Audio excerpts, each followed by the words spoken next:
President Trump's tariffs are intended to bring manufacturing back to America, but what will that actually look like? Also, the president has a new executive order, this one aimed at voting procedure. We'll talk about what that really means and why it's already in court. And doing rich right. What do I mean? Well, there's a lot of controversy behind Meghan Markle, but I think it has more to do with how she portrays herself. We're going to talk about all of that and more on today's episode of Straight Talk with Yuripzy Morgan. Jobs and factories will come roaring back into our country, and you see it happening already. We will supercharge our domestic industrial base. We will pry open foreign markets and break down foreign trade barriers. And ultimately, more production at home will mean stronger competition and lower prices for consumers. This will be indeed the golden age of America. It's coming back, and we're going to come back very strongly. We're going to come back very strongly. That was President Trump talking about the need for tariffs and how it's going to affect America. There should be a class one day on his use of adjectives. That man loves himself a good adjective. So what does it actually mean, though? I want to talk with you real quick about, let's just assume that his tariffs were to work and we were to get all of a sudden all of this manufacturing back in America. And now we've got factories on every corner. What is that going to look like? We're in a few minutes, we'll talk about what it would actually look like. But first, I want to ask you, who is going to go work in these factories? Because let's assume, just for the sake of argument, that Trump is right, these tariffs work, and all of a sudden there's manufacturing plants all over the place. Are you going to work there? Am I going to work there? Who's actually going to go work there? Because we don't have the labor force right now to sustain that. So there was this very interesting poll that came out. This was the Cato Institute. They commissioned a poll in August of 2024. If you're not familiar with them, you should absolutely look them up. They're a great think tank, and they're very independent. They're more of a libertarian type of think tank. So they commissioned this poll back in August of 2024. And they asked, would the U.S. be better off if we had more manufacturing jobs here? 80% of Americans, or 80% of the people that were surveyed said yes. And that tracks, right? You see a lot of cheering at these events, and yeah, people want to bring manufacturing back. Okay, things got very interesting when they followed up with that and asked, would you personally be better off if you worked in a factory than your current job? So 80% said, yes, we should bring back manufacturing. You know how many people said that they would actually, go work in a factory, that they would be better off if they worked in a factory than their current job? 25%. The number went down drastically. There's an adjective for you, drastically. The numbers go down drastically. You know why? Because this is not a 1950s labor market. This is not a 1950s labor force. Think about it just for a second, okay? So if we were to bring manufacturing back, people actually have to go work in these jobs. So you're telling me the current labor market, the current labor force, you, me, current graduates, everybody who's working right now, these are the same folks who insist on a flexible work schedule. That's me, right? I want a flexible work schedule, work from home options, part-time options, want to be fulfilled in our jobs, right? That's the new thing. There's been a lot of discussion around the younger workers and the need for fulfillment and things like that. A work-life balance. Does that sound like a manufacturing job to you?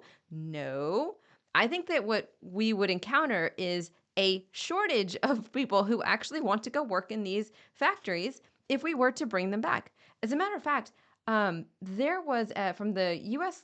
Bureau of Labor Statistics. I had to look this up because I thought this was a pretty outstanding number. Did you know there are currently 500,000 open manufacturing jobs in the U.S.? And that's with apparently very little manufacturing going on in our country. So if you were to bring back all these factories and open up all these jobs, we have 500,000 that we're already not doing. What are we going to do if you have all of these other plants come back? Where's the labor force going to come from? It sure as heck isn't going to come from the same people who are saying that they want a work-life balance and a work-from-home option. Think about it. You can't do manufacturing working from home. That's not how it works. You want to be fulfilled in your job. I don't know how you're going to do that if your job is to do the same thing over and over again on an assembly line. In a moment, we'll talk about how the change in what that job will actually be. It may not be an assembly line, but let's just, use that for an example. So there was this funny skit that came out a couple of years ago. Dave Chappelle, I think it was a stand-up actually. Everything that he does is hilarious. But in his stand-up, he talked about bringing back manufacturing, and he kind of like talked about this same reality as well. And he said, "I want to wear Nikes. I don't want to make Nikes." That's most Americans. Most Americans don't want to be in a factory building our own shoes, making clothes, building washing machines, building cars, even to an extent. Those are simply not the types of jobs that Americans, in large part, are interested in doing. Um, as a matter of fact, I want you to hear this clip. This comes from Brian Panebecker. I hope I'm saying his name right. Retired auto worker from Michigan. Listen to what he had to say during this rally. I have watched my entire life, I have watched plant after plant after plant in Detroit and in the metro Detroit area close. There are now plants sitting idle. There are now plants that are underutilized. And Donald Trump's policies are going to bring product back into those underutilized plants. There's going to be new investment. There's going to be new plants built. And the UAW members, and I brought 20 of them with me, they're sitting right over here. We support Donald Trump's policies on tariffs. I mean, look, I don't disagree that there needs to be more manufacturing in America. During COVID, we found out how detrimental it is to be completely reliant or overly reliant on foreign imports. During COVID, we couldn't even make our own masks. Remember, we couldn't make our own gloves. We didn't have the plants. We didn't have the manufacturing capability to be able to make the things that we needed in a crisis situation.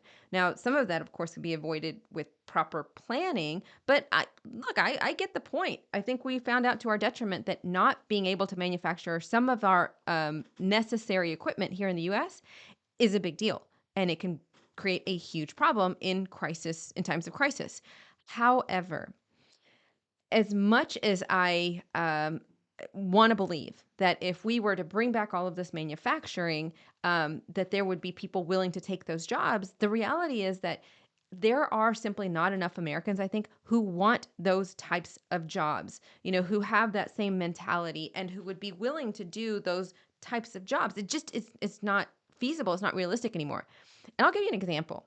H-2B visas. So those are the temporary worker visas.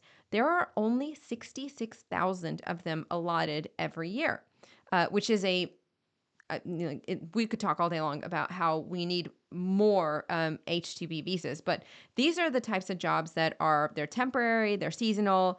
You have to get a visa to come over, and on the Eastern Shore in Maryland, they are incredibly useful. This is one example, right? So on the Eastern Shore, there is the seasonal crab picking time, right? So you have these big crab plants, and they're these crab picking plants, but they cannot find Americans to do this work. And so they have to get these visas. They bring people over. A lot of them come from Mexico or even Central America, and they're there for several months. They make their money, and then they go home. As I said, there are only 66,000 of them nationwide. And when I tell you that there is a whole system for trying to get these visas, and the reality is that, like I said, we could talk all day long about the need for more visas, but what it really means is that there are not enough Americans who are willing to do these jobs. And it's not just crab picking, it's everything from crab picking to landscaping to construction. These types of temporary seasonal jobs. And when I say temporary and seasonal, I don't mean like 3 or 4 months. Some of these can be, it could be like the majority of the year. And there are not enough Americans who are willing or want to do these jobs. And the process that employers have to go through in order to even get any of these visas are prime examples, the prime evidence of the fact that Americans are not interested in large part in doing these types of jobs. So one of the things, if you're an employer and you're going to apply for one of these visas, you have to prove that there are not enough domestic workers to do this job. You have to advertise these jobs, and I've talked to people when I used to do radio. I remember talking about this one day on like a Saturday morning, and I had the phones light up from people in Baltimore, on the Eastern Shore in Maryland, saying like, we advertise these jobs and we're paying $25 an hour. And this was a couple of years ago. This was probably in Trump's first term, so it must have been like 2016, 2017 timeframe. But I had people calling and saying, we are advertising, it's $25 an hour, and we cannot get Americans to do these jobs. So only when they have showed and satisfied the requirement that they have tried to get Americans to do the job, they wouldn't do it. And so now we can apply for these visas to get foreign workers to come and do these things. So you're telling me that 66,000 of these visas is not enough because you have so many jobs that are open and available to Americans, but Americans are not taking these jobs. And somehow we are going to bring manufacturing back. And we've already got, some pretty good evidence, I think, that these polls, especially, only 25% said that their lives would be better if they went and worked in a factory, in manufacturing. Where's this labor force going to come from? I think that the American mindset has drastically changed in terms of how we are approaching the types of jobs that we do, but also what we want from our jobs. So even if Donald Trump is successful, I think it's going to be very difficult to scrape up the type of labor force that we would need to do these jobs. Now, what would those manufacturing jobs actually look like? We'll talk about that in a second. If you're enjoying the show, make sure that you subscribe to Straight Talk with Yuripzy Morgan on YouTube at Y Morgan Show. Also, you can find us on iTunes and Spotify. I swear I'm not that old, but I had a teacher in elementary school that I remember telling me about the first time that he saw a vehicle. But I swear I'm not that old. And he actually jumped into a ditch because he was so scared he didn't know what it was. I think he just was from a very, very rural part of the country. 'Cause I was born in the early 80s, mid 80s, so I'm not that old. But uh, everybody has vehicles are ubiquitous. They're affordable for the most part, right? Things like TVs, washing machines, appliances in our homes. We forget that 40, 50, 60 years ago, these were not things that were in every home. What allowed us to get to a point where everybody can buy these things? They are affordable. Why are they affordable? Well, because the cost of making these items was decreased dramatically. And when they decrease dramatically, then companies can sell them to people. We buy them, and now we all have a washing machine, and we all have, a TV in our house for the most part. So, what do I mean by that? President Trump is part of his policy is, of course, bringing manufacturing back in America, and we're all going to have these jobs. But as I was just wondering, who's gonna go work in these factories? Because apparently, 75% of Americans are saying, "Not me." Okay, well, what is it going to do to the cost of these items? And according to President Trump, companies are not going to raise their prices, or they're still going to be affordable. But I am not President Trump. Let's have an honest conversation here. All right. I know that there's a lot of talk about corporate greed and, oh, well, the reason that things would be more expensive is because of corporate greed. But let's think this through for just a second. So if you are going to produce a product, like, well, actually, let me start here. I have no problem with businesses making money. Neither should you, because if businesses don't make money, then how do they pay their employees? This is not like government, right? Government just gathers your tax dollars and then spends it. So it doesn't matter to the government, right? If they're putting out a good product, I mean, come on, they haven't been putting out a good product for a while, and they're still bringing in money, right? Businesses don't work that way. They either have to sell their products or their services at a profit and make money, or they don't and they lose money. And then that's when they go bankrupt and they close. So in America, we have set certain standards for what we expect in the workplace. And I think that's great. right? We have organizations like OSHA that say, no, you can't do X, Y, and Z. Yes, you must protect your workers. And we've all collectively decided that is a good thing. Minimum wage laws where we say that we are going to pay an employee X amount of money. In Maryland, our minimum wage is $15. We're talking about increasing it to $20, $25 an hour. What does that mean if you are a business then and you have a short profit margin? I think a lot of people don't quite grasp it, or a lot of our politicians seem to not quite grasp what that means. If you are a business and it costs you, say, this much money to make a product, and you can sell it for, say, this much money, right? That's how much Americans are going to buy it for. Your folks are going to buy it for. That in between is the profit margin. The more it costs you to make it, the less money you make unless you raise your prices. That is just, it is very basic. And so in a country where we have said we have set minimum wage laws, we have set rules and regulations, right? You're not going to be working 15 hours, in a sweatshop. That's illegal in America. And I'm not saying that that's good anywhere else. I'm just saying that there is a reason why things became less expensive. If you bring them back to America, and we decide, all right, now we are going to manufacture everything at home. Okay, well, you also have to compete with the politics of our labor laws. And so, will it make things less affordable? Probably. It will probably, and it will most certainly raise the prices of goods. Now, I'm not defending corporations. I'm not going to say that there aren't greedy corporations. Of course, there are. But just understand that the purpose of a business is to make money. There was this fascinating article that I found from Harvard Business Review. This was in the 1980s, and they talked about this was when a lot of businesses were leaving. So in '85, AT&T moved their manufacturing phone manufacturing from Louisiana to Shreveport. In '87, GM moved a lot of their production from the U.S. to Mexico. But they highlighted another business, Eastman Kodak. In 1985, their sales dropped 31%. That's a massive drop. The next year, however, they went up 9%. The next couple of years, they went up 9%. And the reason why they did that, they maintained a lot of their production here in the US. But you know how they did it? They fired people. They laid off a lot of their middle management. They cut employment. They restructured. Another example of that was Black & Decker. They reduced their workforce by 40%. They had to lay people off.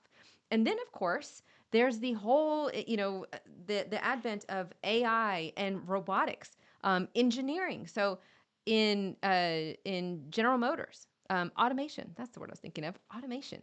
General Motors. Did you know that right now General Motors has more than 13,000 robots in their manufacturing plants? So even if we were to bring a lot of these jobs back, a lot of these factories back in the US, I do think that it would make things more expensive just because of the practical nature of our labor and employment laws, right?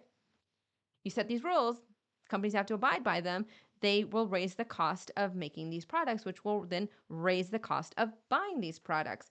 But then there's also the reality that a lot of these jobs, while a lot of these factories may come back, you may find that Americans don't want to work in these factories. And maybe some of the jobs that were available years and years ago in factories are not available anymore because you got an AI robot next to you, because they don't file workers' comp claims, because they don't have the same labor and employment laws, because there are not the same concerns, and they could be faster or more efficient. And so I understand what the president is saying, or I think I do. It seems, and I understand the idea that we want to bring back a lot of these things to America. But the reality is, in this current workforce, I just don't know who you're going to find to fill these roles. And the nature of employment in America has changed dramatically. So that leaves us with a question then, even if these tariffs work, is that really what Americans want? I'm in the car a lot, and to keep from being bored, I just listen to stuff on iTunes and Spotify. And now you can catch this show. You can subscribe to Straight Talk with Yuripzy Morgan on YouTube at Y Morgan Show, but you can also find us on iTunes and Spotify. While Donald Trump's latest executive order is probably unconstitutional, it's not racist. This latest executive order has to do with U.S. elections. So he signed an executive order, I believe this was last week, and it has to do with requiring proof of citizenship to register to vote in federal elections, and also things like demanding ballots to be received by Election Day. So already folks are suing. 19 states have filed a lawsuit, including Maryland, which I knew we would because that's what we do. At this point, I think our attorney general does more. He sues Trump more than he does anything else. That's like his thing now. But uh, let's and let me just back up for a second. The reason I say that it's likely unconstitutional, let's just go ahead and get this out of the way, is not for any political reason. It's because of the Constitution itself. States have the primary authority to set the time, place, and manner for elections. So this will probably qualify under that. However, let's talk about the merits of this, right? So one of the things that he wants to do is he's demanding that the ballots be received by Election Day. He's not saying no mail-in ballots. He's just saying that the ballots should be received by Election Day. I actually don't hate this idea. So because, like I said, the states get to set the time, place, and manner for the elections, that is in the Constitution. Not all states allow mail-in ballots to come in after Election Day. As a matter of fact, there are only 18 states and Puerto Rico that allow ballots, mail-in ballots, to come in after Election Day. They still have to be postmarked either by or on Election Day. So as long as you put it in the mail, you postmark it by that day, then your ballot will still count. Why is this a bad thing? Were you around in the 2020 election? That's why it was a bad thing. Now, here's what happened. And here's why I think this would actually be a good idea. It would help, I believe, to give more voters, more people confidence in our election system. I had so many people tell me after the 2020 election, well, I went to bed and, so and so was winning. And then I woke up the next day and overnight they just found ballots. And then they kept changing the numbers day after day, or, 2 weeks later, all of a sudden they found more ballots. No, they weren't finding more ballots. They were counting ballots as they were coming in. So in my jurisdiction, my part of Maryland, we were one of those places that, because we weren't allowed to start counting them until I believe Election Day, and then as ballots started to come in, right, then they were counted, which means the numbers are inevitably going to be different. But do you know how suspect that looks to people if they go to bed and this is the number, and then say 5 days later, all of a sudden we're counting the ballots and the numbers shift dramatically? Yes, of course it's going to be very suspicious to a lot of people. And that makes people's confidence in our election system go down dramatically. And that is just a practical, normal consideration. It's not even a political thing. I can understand why people would look at that and say, that doesn't seem right. And add in, by the way, that in Maryland, the number of people who vote by mail is dramatically higher for Democrats than it is Republicans. So if you're voting by mail, let's say you go to bed. This true story. This happened in the last election. I believe it was our county executive candidate in Anne Arundel County. I want to say she was up by maybe 8 or 9,000 votes on election night. The Republican candidate ended up losing by more than 10,000 votes.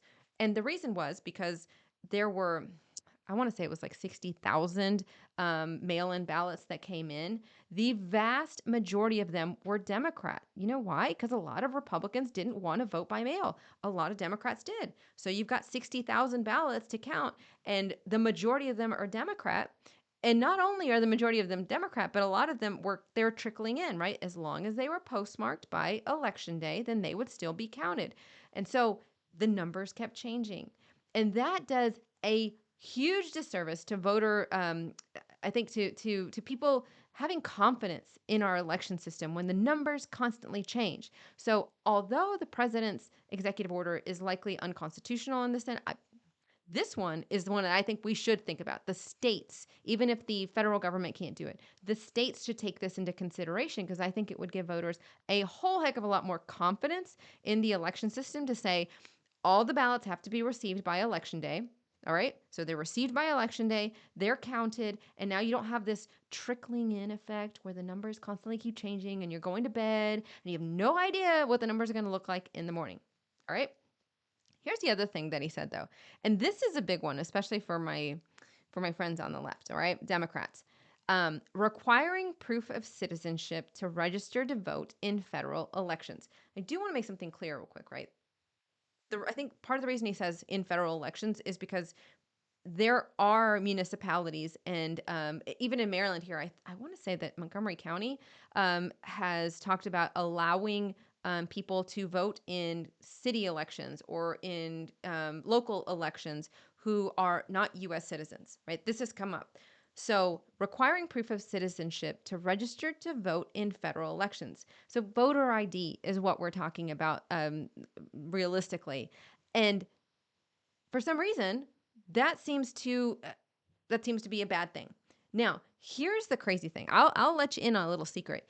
It actually there is a major consensus among the general public, Republicans and Democrats, that voter ID should be a requirement in our elections. Now, not if you ask Sunny Hostin from The View. She still maintains this mentality that somehow voter ID is suppression or it's racist. Listen to this. No, the reason Democrats don't want voter ID is because they make it much more difficult for elderly people, people that don't travel, don't have a passport, poor people that don't have cars, don't have driver's licenses. So it's sort of a vestige of, I think, post-slavery laws where Black people had to prove their right to vote, and oftentimes they couldn't vote because they couldn't pass some crazy test or they didn't have the appropriate ID.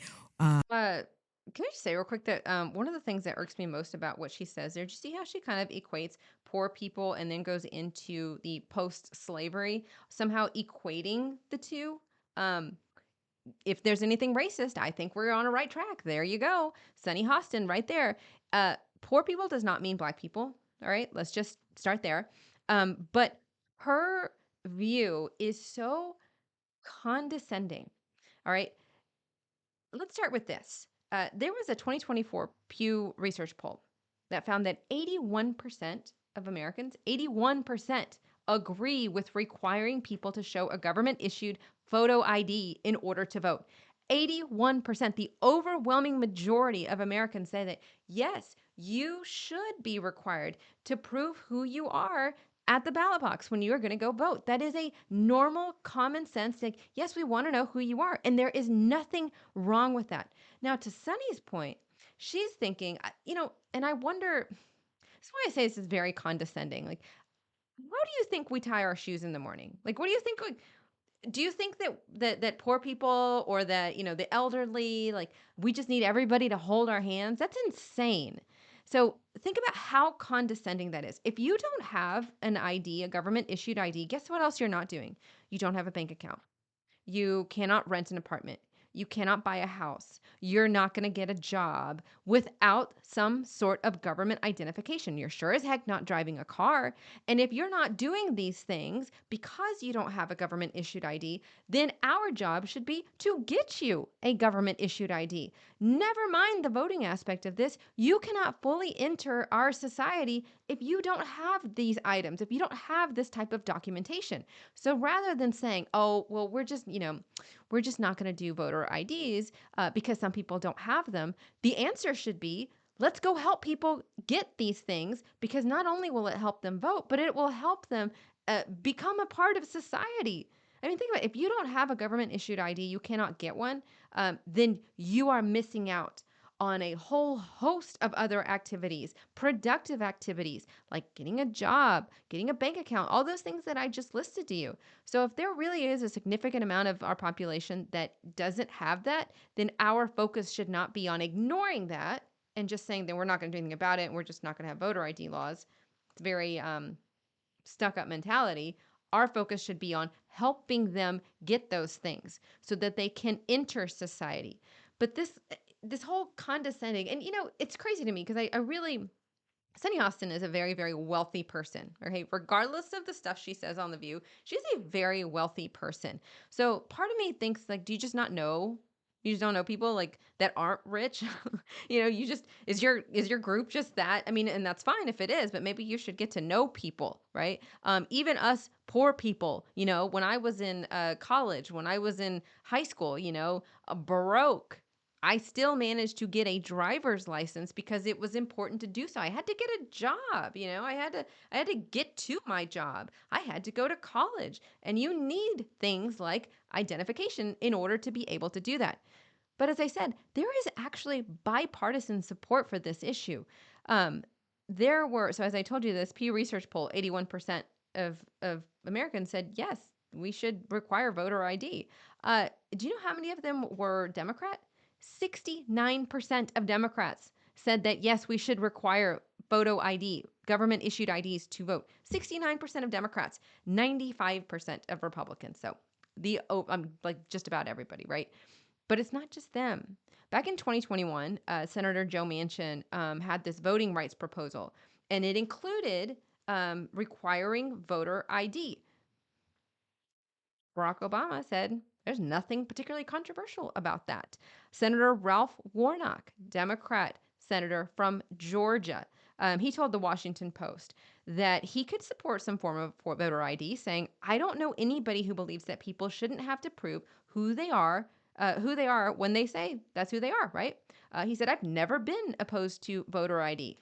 Even Stacey Abrams, yes, Stacey Abrams, who ran for governor in Georgia, who had this big voting advocacy group. She also agreed. Yes, there should be some requirements for this. So if we could just stop trying to make everything racist and stop equating one particular race, as Sunny Hofstad seems to do, with poverty or the inability to get these documentations, and acknowledge that if the problem is that people don't have this ID, then we should go help them get the ID because it affects a larger part of their life, not just voting, then I think we could actually get somewhere. If you're enjoying the show, make sure that you subscribe to Straight Talk with Yuripzy Morgan on YouTube at Why Morgan Show. Also, you can find us on iTunes and Spotify. So I have a confession. I have been trying to answer this question to myself, let's be honest here, because I like a lot of people, I do waste time on TikTok. I can't help it. It's hilarious. And I've recently come across a couple of influencers, one in particular, who I am obsessed with her. I think she's fantastic. She's also incredibly wealthy.